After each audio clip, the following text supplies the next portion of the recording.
On appelle ça. Chavruta de Torah. Pendant 1 an, ils ont étudié la Torah ensemble. Professeur Green restait le même. Il a changé en rien du tout. Un jour, le professeur Green, il dit, regarde Rav Feller, écoute bien, la semaine prochaine, je ne suis pas ici à Minnesota. On ne pourra pas étudier la Torah ensemble parce que j'ai un voyage à Chicago. Donc on ne pourra pas étudier la semaine prochaine, on déplace le cours pour encore 2 semaines. Il a dit, ok, professeur Green, mais j'ai quelque chose à te demander. Il a dit, avec plaisir, Rav Feller, on est des amis, tu peux poser chaque question, tu peux demander tout ce que tu veux. Il a dit, regarde, professeur Green, tu prendras l'avion. S'il te plaît, commande, pour moi au moins, commande un repas kasher. Quand tu arrives à l'avion, tu mangeras kasher là-bas. Il dit, mais Rav Feller, qu'est-ce qui t'arrive? Tu sais très bien que je ne suis pas un juif religieux. Je ne mange pas kasher chez moi à la maison. Pour quelle raison je vais manger kasher dans l'avion? C'est pas logique. Il dit, mais quand même, professeur, fais-moi plaisir, commande un repas kasher. Il dit, Rav Feller, je te respecte énormément, mais fais-moi plaisir, ne me demande pas ça, c'est pas utile, c'est pas la peine. Je mange comme tout le monde, comme d'habitude, comme chez moi à la maison, comme ça dans l'avion. Mais vous connaissez les Chabad, oui? Les Chabad, ils lâchent pas. Et il a demandé encore une fois, pendant une demi-heure, il a rempli la tête, s'il te plaît, commande un repas kasher. Il lui dit, tu sais quoi, Rav Feller, juste pour qu'on termine déjà ce rendez-vous, j'appelle maintenant l'agence et je commande un repas kasher. D'accord? Il a appelé, il a commandé un repas kasher, maintenant tu es tranquille? Très bien. Le jour de voyage arrive, ce professeur Green, il rentre dans l'avion et quand il s'assoit, l'hôtesse de l'air, elle arrive et elle dit, professeur Green, c'est bien vous? Il dit oui. J'ai commandé un repas kasher, il dit à la dame. Elle dit oui, oui, je vois bien que c'est écrit que vous avez commandé un repas kasher. Et quand elle a distribué les repas, elle a vu qu'il manque un repas kasher. Le seul juif qui a commandé un repas kasher, c'est professeur Green. Et voilà qu'il n'y a pas de repas kasher. Ils ont oublié de commander. Elle s'excuse énormément. Elle arrive à professeur Green. Professeur, désolé. Malheureusement, il y avait un problème, on n'a pas un repas kasher pour vous. Il voulait tout naturellement de dire, ok dame, alors donne le repas qui existe ici, qu'il y a ici, donne-moi ce qu'il y a ici. Mais tout de suite, à la dernière seconde, il s'est retenu, il a dit, mais non, je sors pour un fou. Tous les gens autour de moi, ils ont entendu que professeur Green a commandé kasher, mais s'il n'y a pas un repas kasher, il mange, si c'est pas kasher, il mange aussi. C'est bizarre, c'est pas normal. Alors, il voulait dire, donne-moi un repas normal, mais il s'est retenu, il a dit, bon, s'il n'y a pas un repas kasher, je ne mange pas. Et voilà qu'il commence à s'énerver. Il commence à bouillir à l'intérieur et il dit, mais qu'est-ce qui se passe ici? Il s'est énervé sur 2 personnes. Premièrement, il s'est énervé sur Dieu.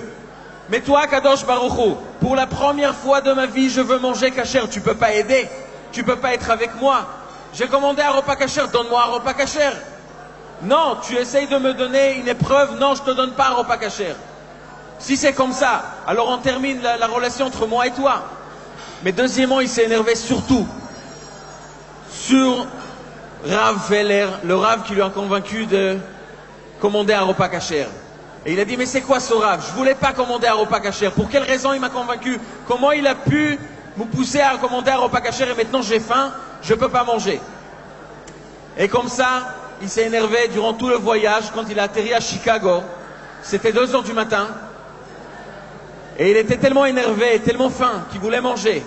Mais le seul endroit où il pouvait manger, tous les magasins étaient fermés. Mais il a vu une station de hot dog. Là-bas, on vend des saucisses avec de moutarde. Et dans un burger comme ça, il peut manger un petit peu. Il voulait tout de suite aller là-bas, acheter, bien sûr, des saucisses qui n'est pas cachère. Mais comme un professeur intelligent, il a décidé d'avant de commander les saucisses pas cachères, il va appeler quelqu'un. À 2 heures du matin, il appelle qui? Il appelle son Rav Feller. Et à 2 heures du matin, le Rav Feller, il prend le téléphone et il dit, oui, c'est qui? Et il dit, regarde, c'est moi, c'est professeur Green. Il dit, mais professeur Green, tout va bien, tout ça va, c'est 2 heures du matin, qu'est-ce qui t'arrive? Et il lui dit, regarde, moi, j'ai commandé un repas kasher comme tu m'as demandé. Mais regarde la situation, il n'y avait pas un repas kasher. Il n'y avait rien à manger, j'ai faim. Jusqu'à maintenant, j'ai faim, maintenant, et tout ça, c'est à cause de toi. Parce que j'ai commandé un repas kasher. Maintenant, je t'appelle, tu sais pourquoi? Pour te dire une chose, il y a une station d'hot dog juste à côté de moi. Je vais acheter maintenant un saucisse qui n'est pas cachère. La vérité, pas un saucisse. 2 saucisses je vais acheter et ça sera à l'honneur de mon Rav, mon chef Feller. Je vais mettre la moutarde, je vais mettre le ketchup, je vais mettre tout, je vais remplir les saucisses et je vais manger les saucisses pas cachères. Et là, tu peux être persuadé, les saucisses, ils ne sont pas cachères du tout. Et je vais manger ça à ton honneur parce que tu m'as demandé quelque chose qui n'est pas normal. Ça va, Rav Moshe, t'as entendu? Et Rav Moshe répond, oui, j'ai entendu. Mais je voudrais te dire quelque chose. Tu te rappelles, professeur Green, que souvent tu m'as posé la question, c'est quoi un juif? Explique-moi la définition, c'est quoi un juif? Et je t'ai jamais répondu, tu te rappelles? Elle dit oui, je me rappelle très bien, ça c'est encore une chose avec toi, on te pose des questions, tu réponds pas. C'est encore une chose avec toi. Et il dit alors ce soir, à 2 h du matin, je voudrais te répondre à la question, c'est quoi un juif? Professeur Green, il est complètement choqué, il a faim, c'est 2 h du matin, et le Rav, il veut lui expliquer c'est quoi un juif. Mais il est intéressé par le courage qu'il a ce Rav. Et il dit oui, dis-moi Rav Feller, alors c'est quoi un juif finalement? Et il dit écoute-moi bien, professeur Green, un juif, la définition d'un juif, c'est de se retrouver à l'aéroport de Chicago à 2 h du matin, et d'avoir très faim, et de passer à côté de la station de hot dog qui n'est pas cachère. Et voilà un juif, c'est de passer à côté, de vouloir acheter les saucisses, mais de passer à côté, de ne pas acheter. Ça, c'est l'identité juive. Professeur Green, il le répond, écoute-moi, Rav Feller, toujours j'ai pensé que tu n'es pas un homme normal, mais aujourd'hui, je suis persuadé, tu es complètement fou. Et il a raccroché le téléphone. Il a raccroché le téléphone, il est parti pour acheter les saucisses. Et quand la dame qui vendait là-bas, elle le demande, yes, how can I help you? Comment je peux vous aider? Et il veut dire, donne-moi 2 saucisses. Mais tout d'un coup, ça rentre dans sa tête. Alors qui est plus fort dans ta vie? C'est les saucisses? C'est le ventre? Ou c'est ton identité? C'est le juif qui est plus fort ou c'est les saucisses qui est plus fort? Tu es en guerre maintenant, toi, en face du ce monde matériel. Qui c'est qui est plus fort? Et il a dit à la dame, excusez-moi, rien du tout.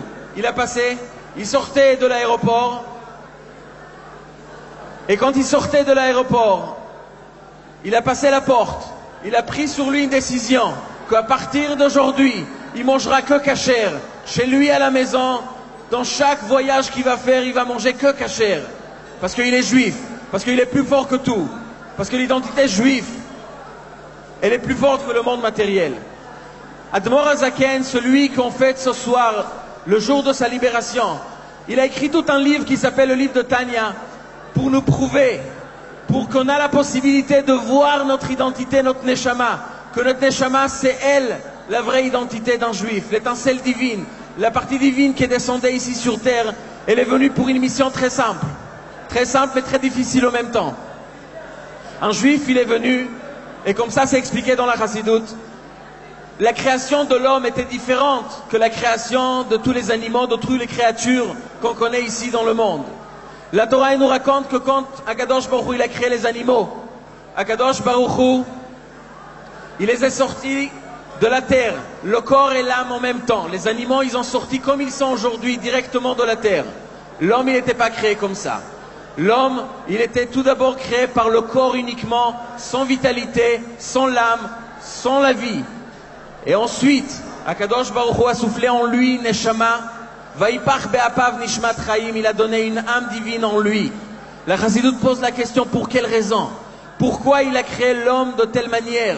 Pourquoi pas de créer l'homme directement, le corps et l'âme? Et la Chassidoute répond justement pour passer le message. Le corps, la vie matérielle, c'est pas une existence au soi. C'est pas une existence qu'on peut dire, elle existe, et la Neshama, séparément du corps, elle existe. On n'est pas ici dans le monde, parfois dans le Beth Midrash, parfois dans la Kedusha, mais parfois aussi dans le monde matériel. Toute la raison que l'âme descendue ici sur terre, pour prouver que le corps, c'est un moyen pour exprimer la Kedusha, pour montrer que la Neshama, elle domine ici dans le monde, et chaque élément matériel qu'on a dans notre vie, on peut le transformer à quelque chose de Kadosh. à quelque chose d'extraordinaire qui est lié avec Akadosh Baruch Hu. Si on est là ce soir, dans une salle tellement magnifique, une organisation d'une soirée tellement jolie, tellement puissante, tellement spirituelle, c'est pour prouver que le monde, la salle, ça qu'on mange, ça qu'on boit, ça qu'on vit ici dans le monde matériel, c'est possible de vivre dans le monde matériel et en même temps d'exprimer que Akadosh Baruch Hu c'est lui le roi, que la Neshama c'est elle qu'elle domine. Celui qui vit avec sa Neshama, en étant ici dans le monde matériel, il a prouvé que le monde matériel, il n'est pas différent que le monde spirituel. Parce que Dieu, il a assez des anges en haut. La possibilité spirituelle que les anges ils ont, elle est énorme. Mais Akadosh Baruch Hu attend de chacun de nous une nouveauté, quelque chose de particulier, quelque chose qui n'est pas normal, qui n'est pas logique. Et ça, c'est de pouvoir vivre ici dans le monde matériel et en même temps d'être uni avec Akadosh Baruch Hu. Vous savez, la réponse qu'Admor Azaken il a donnée à chacun de nous, qui on est une Neshama, une âme divine, une âme qui est liée avec Akadosh Baruch Hu. Ça nous permet de vivre bien ici dans la société, bien dans notre vie, dans le monde. Pourquoi? Parce que celui qui sait qui il vit bien, il est content, il est heureux de sa vie, parce qu'il sait réellement qu'est-ce que nous on doit faire ici dans le monde. Celui qui connaît sa Neshama, il vit bien. Mais pas seulement qu'il vit bien en soi, il vit bien avec les autres. Parce que la différence qu'il y a entre nous, c'est que par rapport au corps matériel, le corps il fait la différence entre les gens. Mais si on vit vraiment avec l'identité de la Neshama que moi, que chacun de nous il a, c'est la même Neshama, la même âme comme celui qui s'assoit à côté de moi. Il a la même Neshama que moi. La Neshama c'est elle qui nous réunit, qui nous fait une seule famille. Je voudrais vous dire une chose. On est venu ici de Beitar Illit, ici à Hadera, pour voir les magnifiques activités que le Rav et la Rabbanit Ayouni font ici. L'esprit, l'ambiance qu'il y a ici, c'est une ambiance de Kedusha, une ambiance familiale. On est tous ici comme une famille qui s'adresse à Kadosh Baruch Hu. Elle dit, regarde, Barchenu Avinu Kulanu Ke'echad. Lorsqu'on est tous unis, on vit avec notre Neshama, on est bien unis un avec l'autre. Et on est unis avec Akadosh Baruch Hu. Cette union, c'est la lumière de notre Neshama. Et la lumière qu'on a à l'intérieur, c'est la lumière que chacun peut allumer dans sa propre vie. Et la lumière que nous tous, on allume ce soir. Et on prend cette lumière avec nous pour la vie quotidienne, pour chaque jour de l'année. Et cette lumière va amener la grande lumière, Bezrat Hashem, de la venue de Mashiach Tzidkenu, qui vient éclairer le monde avec la lumière d'Akadosh Baruch Hu. Bimera beyamenu, amen. Très bientôt. Merci beaucoup.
tous ensemble.